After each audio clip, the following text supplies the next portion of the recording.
Hey dudes, welcome back to Films Presents RC. Good morning to you all on this fine January morning. The Injora stuff's arrived. Well, I'm presuming it's the Injora stuff. Let's give it a little...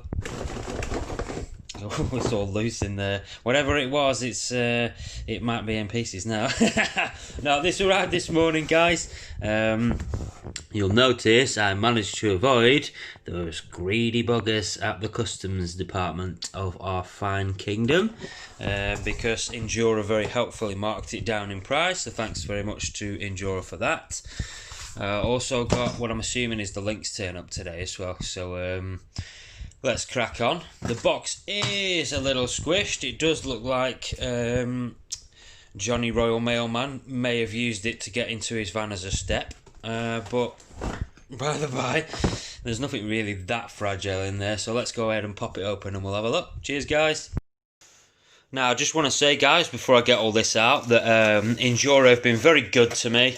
I did ask them when I ordered this stuff from the store on AliExpress, if you do want any Injora bits, get your ass onto AliExpress, because that's the direct way to contact them, as opposed to eBay. They do have a direct store, but obviously they've got to add on their eBay fees and import fees and stuff like that. They will not mark packages down that have been bought off eBay, in my experience, only if you buy them direct from them, literally direct from them on AliExpress via the store. That being said, when I ordered this stuff, I did ask them for some decals, and I can see already that they've sent me a little scale jerry can, which is pretty damn cool. That's nice of them. Nice little free gift there. What else have we got? Come on, camera, focus. Ooh, one of my shafts. So basically, the story with these shafts is they're about £4 each. So, and they use the spline system similar to what the Hercules shafts use off Jazz Rider. Now, you might see some cheap shafts and they use a key system, and by that I mean this bar here has got a flatted side on it like the shaft of a motor, and it goes into a corresponding hole here which isn't quite circular. There's a flat spot on it. They're not fantastic because it only has one point of contact from this shaft to the female shaft here, from the male to the female. There's only one point of contact. Now with these, as you can imagine, it's very much like a gear mesh in your car from your pinion and your spur. In essence, it's got much more area of contact, so they're much stronger. These are hardened. The Jazz Rider ones used to have an issue where the pin used to come out. However, these are press fit and bolted from the other side, whereas the Hercules ones used to have a little pin here and they always used to come out. You used to have to grind it all off and weld them, which I used to do. By the by, these cost me about £4 each. Great little set of hardened shafts there. What else have we got? Let's have a quick peek. Let me just wipe my camera lens, guys, just in case. There we go, that's better, isn't it? And we can actually see what we're doing now. There's my 1:1 ratio transfer box, same size gear either side. I want my input to come in, output, front and back. Was going to go for a reduction box there, but I don't need to because I have a planetary reduction box at the gearbox here.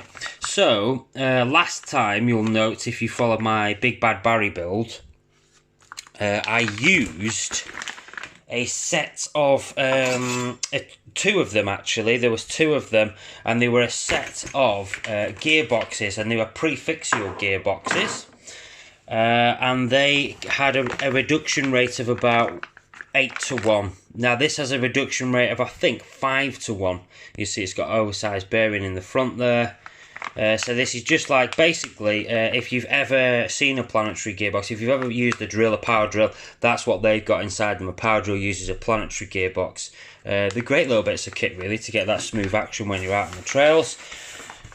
What else have we got? Oh, look, we've got our shock mount hoops. They look pretty tasty, right? Now, these were super cheap as well. And I mean, like too good to not buy cheap. I think the whole lot cost me like £8, I think, £9 for the set of 4 with the bolts included. They're alloy, obviously, lightweight, so there's many mounting points on there as well. I chose these ones specifically because of the block on the top. They give a good rise, but there's quite a few mounting options there. I think there's 9 holes on there, so that's them done. What else have we got? Oh, my other shaft done. We've got our chassis rails. So this is one set of chassis rails that's for this build that I will be trying. These are just a steel C-channel rail, identical on either side. Once again, super cheap, can't beat them for the price. Ooh, what else is in here? Oh right, yeah, so there's my little shaft that goes from gearbox to transfer box. Now, some people have said, oh, they're absolute crap, these. Yeah, I know they're absolute crap, yeah, don't get me wrong, I know that. I've got a Lesu shaft turning up, which is the smallest Lesu shaft that they do, which is sort of yay long. But for the meantime, to get me up and running, and by up and running, I don't mean running the truck. I mean that I need to know when this sits on the chassis rails, yeah, how far away this box needs to be, whereabouts I need to place the gearbox in relation to the body as well. Obviously, don't forget, I've got to take into account the hard body. So that's what this is for. It's just a temporary measure, so I can space out my stuff. Let's have a look. What else we got in here? Oh, look, they sent me a free scale fire extinguisher. That's very nice. It's ironic actually, because on the back of that 80k build, almost perfectly, is a little jerry can and a 6 scale fire extinguisher. So they'll make great additions to the inside of the truck, these ones as well. I can feel my super special Injora servo. Now, this is rated, yeah, I think is it 35 kilogram or is it 20 kilo? I can't remember now, to be honest with you. Let's have a look. Which one did I buy? I can't remember. They all look so similar, these cheap servos, don't they? So I'm not so sure which one I actually got. There you go, 35 kilogram. Now this servo actually cost me, I think it was about £9. I mean, for a 35 kilogram servo, brand new, £9. It's waterproof as well. I will take it apart. I will give it a coat of conformal coating, just in case Uncle Wang has missed any of the waterproofing during its manufacture. I know these are mass produced, so you know mistakes can occur. So if you're ever buying something like this, I do recommend that you pop the casing off and just give it a good blast of conformal coating inside. Leave it to dry and then put the bottom of the case back on. I've seen people use all sorts. I've seen people use dielectric grease, Vaseline. They pack the inside with Vaseline on the PCB and everything, just to help keep that water off. But it does help. It does help them last a little bit longer if they're going to be continuously submerged. 35 kilograms should give us ample pull. So that's that, and I think that's about it. Yep, that's about it, guys.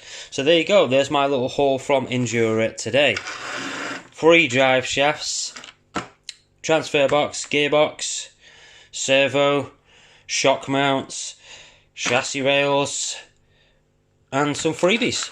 So, like I said, I'll leave a link in the description to the store that I got all this off, the Injora store. And thanks very much to the guys at Injora for sorting that out. Really appreciate that. And I'm sure you're going to look forward to the rest of the build as it progresses for the Hummer ATK. So stay tuned for the next video on that one, guys. I'll be doing a build video update quite soon.